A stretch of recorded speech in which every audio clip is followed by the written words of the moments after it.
Hey, Shalom. I want to give all praise, honor, and glory to Yahweh Shem Shai.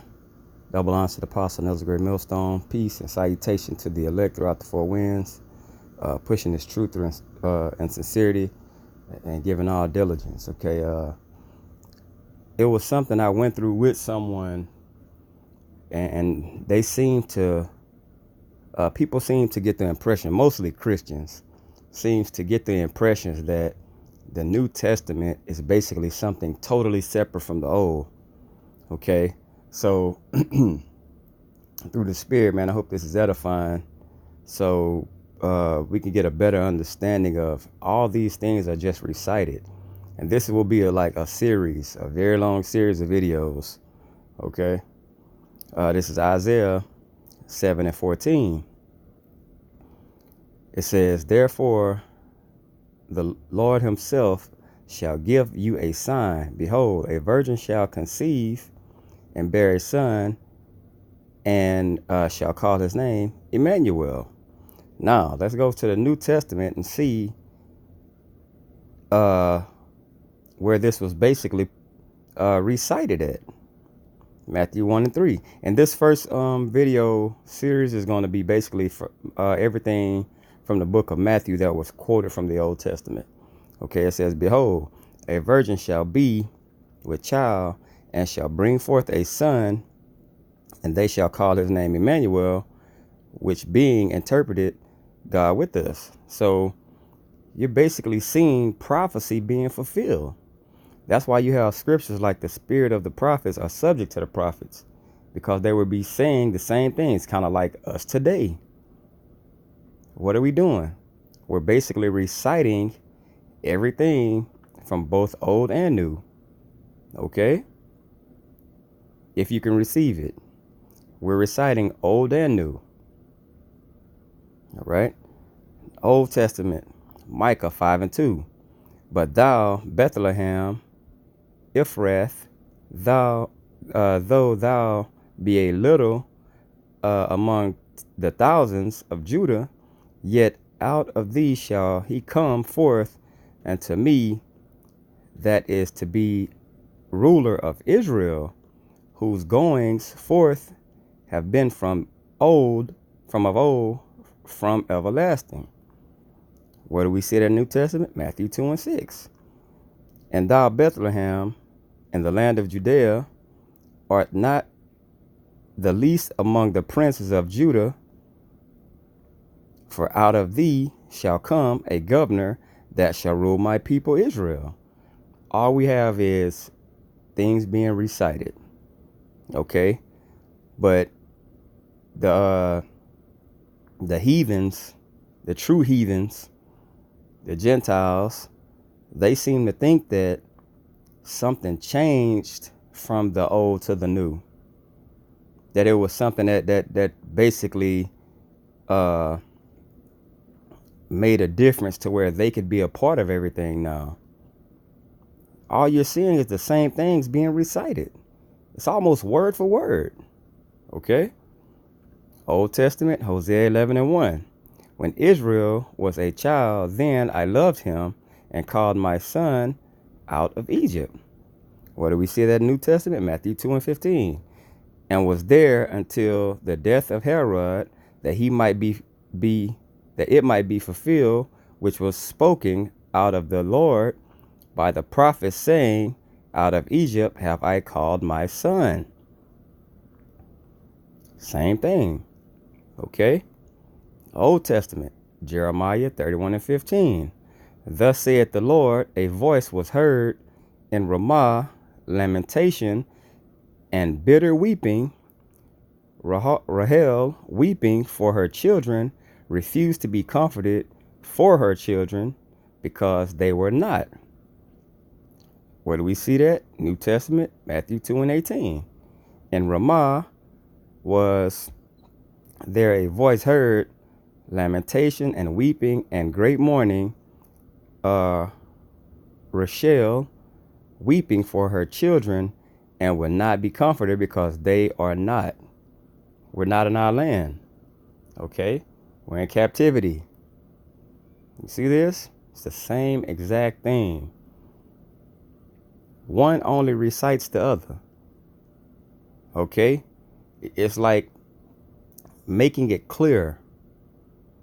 All right? Since the New Testament is something different from the Old, and God isn't the same God, and he was a God of wrath back then. Now he's a God of mercy. But all they're reciting is everything from the Old. Old Testament, Isaiah 40:3. The voice of him that crieth in the wilderness, prepare ye the way of the Lord, make straight in the desert a highway for our power.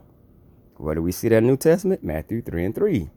For this is he that was spoken of by the prophet Isaiah, saying, the voice of one crying in the wilderness, prepare ye the way of the Lord, make his paths straight.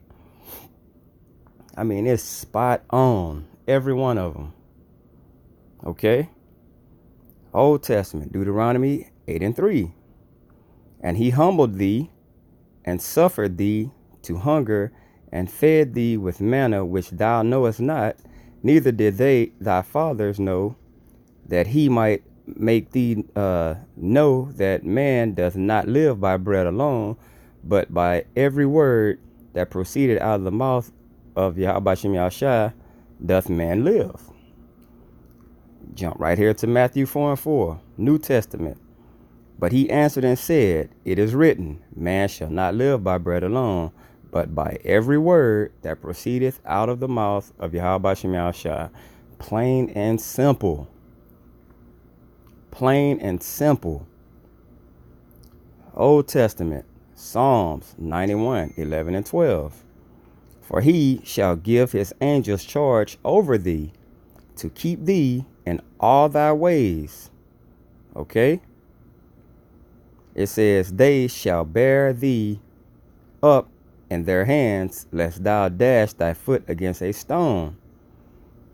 Where do we find this? Matthew 4:6. And saith unto him, if thou be the Son of the Most High, cast thyself down, for it is written, he shall give his angels charge concerning thee, and in their hands they shall bear thee up, lest at any time thou shalt dash thy foot against a stone. Against a stone. So, man, I mean, you seeing every single thing from the Old. So what is it that compels people to say that that's another dispensation and that's the old times? But all we're looking at right now is basically reciting everything. Old Testament, Deuteronomy 6:16. Ye shall not tempt the Lord your power, as ye tempted him in Massah. Where do we find that? Matthew 4:7. Yahweh said unto him, it is written again, thou shalt not tempt the Lord thy power. Plain and simple. Okay? Old Testament, Deuteronomy 6:13. Thou shalt fear the Lord thy power, and serve him, and shall swear by his name. Where do we find that? Matthew 4:10. Then said Yahweh unto him, get thee hence, Satan, for it is written, thou shalt worship the Lord thy power, and him only shalt thou serve. Okay? Old Testament, Isaiah 9:1-2. Nevertheless, the dimness shall not be such as was in her vexation, when at the first he lightly afflicted the land of Zebulun and the land of Naphtali, and afterward did more grievously affect her by the way of the sea beyond Jordan and Galilee of the nations.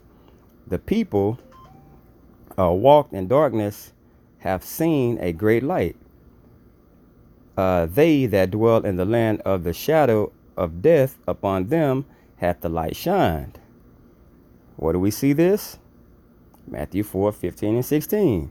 The land of Zebulun and the land of Naphtali, by the way of the sea beyond Jordan, Galilee of the Gentiles, The people which sat in darkness saw great light. And to them which sat in the region and shadow of death, light is sprung up. Okay, these are parables. Okay, but it's quoting the same thing from the Old Testament. Okay, one more. This is Psalms 37:11. But the meek shall inherit the earth and shall delight themselves in the abundance of peace. Where do we see that in the New Testament? Matthew 5:5. But the meek shall, blessed are the meek, for they shall inherit the earth. I mean, it's self-explanatory, but this is just one part of it. And these scriptures have a significant meaning to them. It's not just nothing they're quoting. Everything that they're quoting has major meaning behind it. Okay? I hope this was edifying. I want to give all praise, honor, and glory to Yahweh Shem Yahushua. Double honor to the apostle of the great millstone. Peace and blessing to you. I can preach the truth throughout the four winds. Shalom.